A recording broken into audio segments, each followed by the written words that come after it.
সবাই কেমন আছেন? আশা করি ভালো আছেন। সম্প্রতি প্রতিদিনের সংবাদে আমি একটি কলাম লিখেছিলাম, খাল খনন হতে পারে পানির সংকট মোকাবিলার উপায়।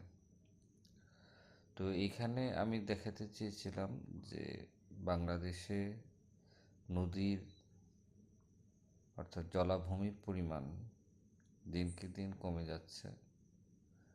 প্রবহমান নদীর সংখ্যা, এগুলো নদীর নাব্যতা এই সমস্ত কমে গেছে, যার ফলে দেশে একটা মারাত্মক পানির সংকটের সৃষ্টি হতে পারে। এবং অলরেডি আমরা দেখেছি যে কয়েকটি পত্রিকায় এ নিয়ে খবরও এসেছে যে টিউবওয়েলে পানি পাওয়া যাচ্ছে না, অনেক জায়গায় লবণাক্ত পানি, জলাধার হারিয়ে যাওয়ার কারণে অনেক প্রজাতির বিলুপ্ত হওয়ার মতো অবস্থা সৃষ্টি হয়েছে। তো এই সমস্ত কারণে খাল খনন এগুলোর একটা বড় সমাধান হতে পারে।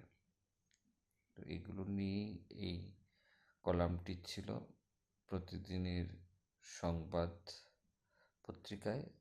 আপনারা এটা দেখে নিতে পারেন।